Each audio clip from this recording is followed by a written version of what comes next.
Producto de los videos anteriores, donde se ha hecho énfasis sobre el aislamiento, sus funciones y sus propiedades, se ha hecho un resumen y establecido una comparación en cuanto a propiedades de conductor y propiedades de aislamiento para ver las diferencias fundamentales o las similitudes que pudiesen existir. La imagen que vamos a utilizar es la más simple, la del conductor, un aislamiento, es decir, un conductor monopolar, y de ahí es que vamos nosotros a deducir cuáles son las principales características, es decir, la relación entre funciones y las propiedades que deben tenerse para cumplir con esas funciones de conductor y aislamiento. Vemos que la función fundamental del conductor es transportar la corriente de un punto a otro, permitiendo el libre flujo de electrones. Nuestro conductor ideal debe tener una alta conductividad eléctrica, es decir, que los electrones se muevan o fluyan con la mayor facilidad sin encontrar obstáculos. Y como vimos en el renglón correspondiente, pues hablábamos de que la resistencia eléctrica fuese baja, lo que implicaba una alta conductividad. El símil que utilizamos es este, pues donde vemos la figura de un alambre de cobre por el cual se ven que los electrones fluyen con facilidad. Entonces, en cuanto a la parte de conductividad eléctrica, este es nuestro modelo ideal de conductor eléctrico. Otra característica que es importante es que tenga una alta conductividad térmica, es decir, que el calor que se genera pueda moverse a través del conductor hacia el exterior para que el calor sea, digamos, salga del conductor, porque el calor dentro del conductor, lo hemos visto en las ecuaciones correspondientes, produce un incremento de la resistencia eléctrica. Entonces, liberando este calor, se produce una disminución de la resistencia, o por lo menos no se produce un incremento constante. Es decir, debe haber un esquema de liberación de calor, para lo cual el conductor como tal tiene que tener una conductividad térmica apropiada. El símil que estamos estableciendo es una fuente de calor y la flecha nos indica que ese calor debe tener capacidad para fluir, es decir, para salir del conductor. El otro elemento que habíamos considerado que es importante es la resistencia al desgaste. Es decir, el desgaste debe mantener, el conductor debe mantener su integridad a lo largo del tiempo y soportar la presencia de agentes externos que lo puedan dañar desde el punto de vista que reaccionen con él y produzcan otros elementos que no favorezcan la conductividad eléctrica. Aquí tenemos el caso de un conductor que ha sido expuesto, en este caso de aluminio, y al reaccionar con el agua se forma hidróxido de aluminio, que poco a poco va erosionando el conductor y lo va desgastando, pues la parte conductora va disminuyendo. Y otro elemento importante también que se había visto es que sea flexible, es decir, que permita adaptarse al sitio donde está instalado, es decir, que tenga se puede hacer cierta curvatura y que se adapte a las condiciones del medio, en el sentido de que tome la forma de donde lo vamos a colocar. Entonces, eso habíamos comentado que la flexibilidad también es un elemento importante. Habrá muchas otras características del conductor a considerar, pero digamos que en estas cuatro fundamentamos, digamos, lo que sería lo elemental, lo esencial, alta conductividad eléctrica, es decir, que facilite el flujo de electrones, alta conductividad térmica, es decir, que sea capaz de transmitir ese calor que se genera, resistencia al desgaste, Es decir, resistencia a irse erosionando con el tiempo debido a diferentes agentes que pueden actuar sobre él y que sea flexible. Por el otro lado, tenemos el aislamiento. El aislamiento tiene otras funciones, debe tener unas propiedades adecuadas a esas funciones y dentro de las más destacadas hemos visto que es evitar la fuga de corriente, es decir, que la corriente que circula por el conductor no tienda a irse hacia el exterior a través del aislamiento, porque evidentemente eso se traduce en una pérdida de eficiencia, además de otras condiciones como son la seguridad y otra serie de efectos negativos. Otra cosa es muy importante y que hemos señalado es la prevención de cortocircuito, es decir, el aislamiento debe ser tal desde el punto de vista de calidad, desde el punto de vista de diseño, que no permita la ocurrencia de cortocircuito, es decir, que no permita que el conductor entre en contacto con el medio que lo rodea. Otra cosa es, evidentemente, muy resaltante, es proteger a las personas de descargas eléctricas. Ya en la parte de aislamiento dedicamos un espacio a analizar todas las consecuencias que para los seres vivos tiene las descargas eléctricas o el flujo de corriente eléctrica a través del organismo. Y otro aspecto es resguardar a los conductores de daños ambientales. Es decir, los conductores tienen una función básica que es transmitir corriente, la corriente eléctrica, es decir, transmitir electrones, y no pueden cumplirse todos los demás requisitos. Entonces él debe estar en cierta forma protegido para que él cumpla esa función. Es decir, la función de protección al conductor es fundamental para el aislamiento. Ahora bien, ¿qué propiedades debe tener este aislamiento para cumplir con esas funciones? Bueno, alta resistividad eléctrica, es decir, evidentemente no debe haber fuga de corriente, no debe haber circulación de corriente a través del aislamiento. Y eso lo estamos simulando con esta figura, donde hay un voltaje que actúa, el voltaje siempre está presente, recordemos que siempre está presente entre el conductor y cualquier otro punto, siempre hay una diferencia de potencial, y esa diferencia de potencial tiende a mover los electrones. Ahora, si se consiguen con una alta resistividad, es decir, una imposibilidad de que esos electrones fluyan, pues evidentemente pues, esa es una característica que debe tener el aislamiento. Alta conductividad térmica, ahí coincide con, es una propiedad coincidente con la del conductor.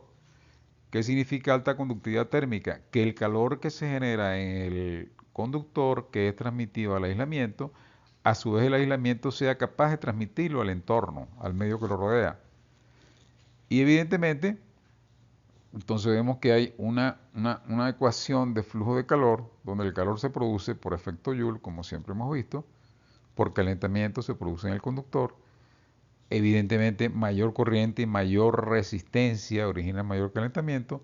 Ese calor fluye desde el conductor a través del aislamiento hacia el medio. Entonces, entre el conductor y el medio está el aislamiento. Por lo tanto, ese aislamiento debe tener una alta conductividad térmica, es decir, facilita el flujo del calor, así como debe imposibilitar o debe, digamos, limitar el flujo de la corriente. En este caso es completamente contrario o es completamente distinto. Tanto la corriente como el calor son flujos, uno es un flujo eléctrico, el otro es un flujo térmico, pero en este caso la función es dejar pasar ese calor hacia el exterior.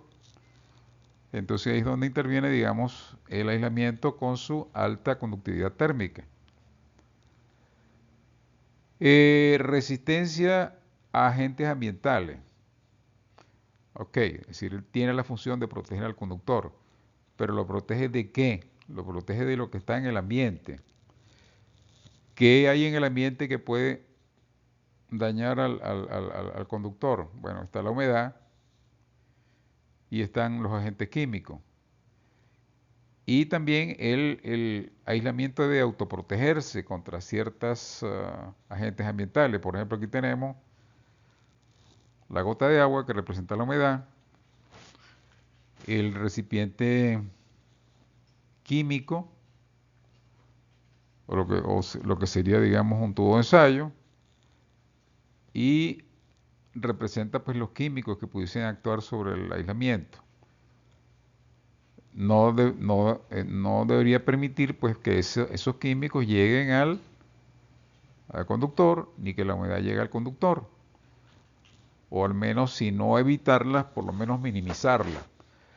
Y por otra parte tenemos el sol, que como se verá a posteriori, es un elemento que afecta al aislamiento y podría también afectar al conductor. Entonces, además de esos dos elementos, hay otros muchos, pero básicamente son los tres que salen a la palestra, digamos, por estar casi siempre presente y por representar un peligro tanto para el conductor como para el aislamiento. Otra cosa es, que también lo hemos visto, la elevada rigidez dieléctrica. Es decir, el campo eléctrico externo actúa sobre el aislamiento y tiende a separar los electrones de los núcleos y, digamos, vencer esa afinidad que hay por afinidad eléctrica que hay entre el electrón y el protón.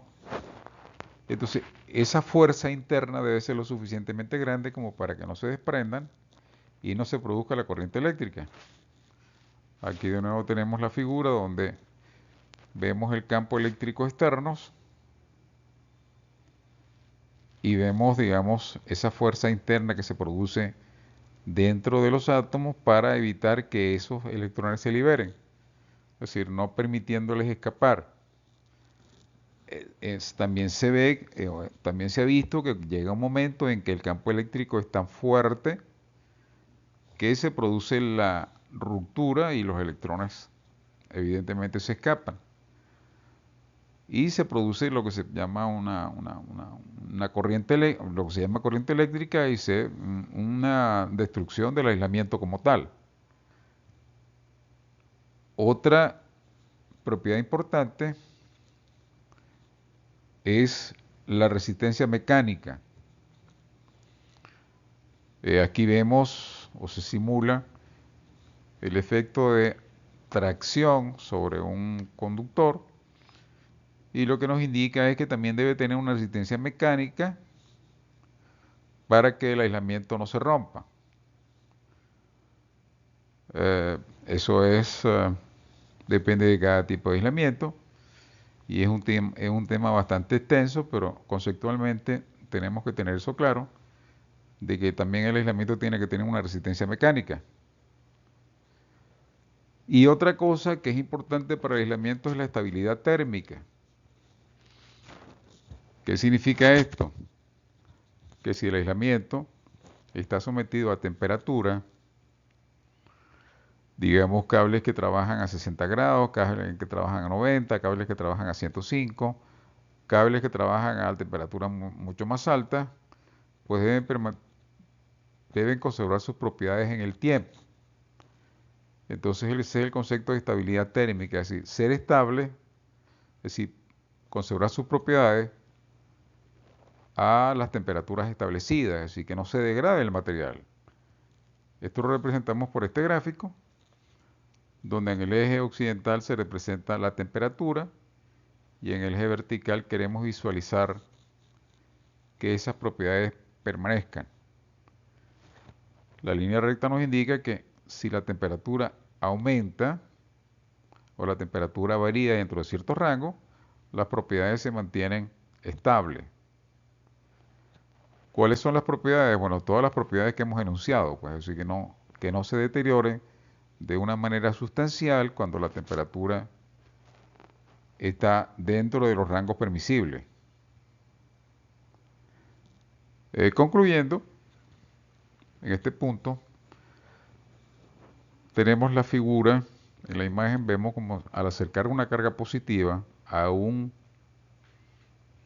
conductor, es decir, simulando, digamos, el efecto de un campo eléctrico externo, vemos que los electrones fluyen y se mueven cuando acercamos la carga positiva.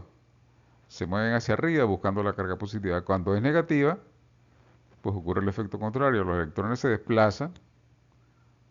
Es decir, ahí vemos cómo el efecto de atracción entre cargas diferentes y el efecto de repulsión entre cargas de mismo signo se hace presente, pero lo que se explica, o lo que se quiere explicar, es cómo los electrones tienen movilidad dentro del conductor. Y así es la forma como se establece la corriente eléctrica. En el caso del aislamiento, vemos que cuando se acerca la carga negativa o la carga positiva, entiéndase que ese sería, digamos, el equivalente al campo eléctrico externo. Si bien los electrones tienden a separarse del núcleo, esa fuerza de atracción los mantiene sin que se desplacen más allá de sus límites.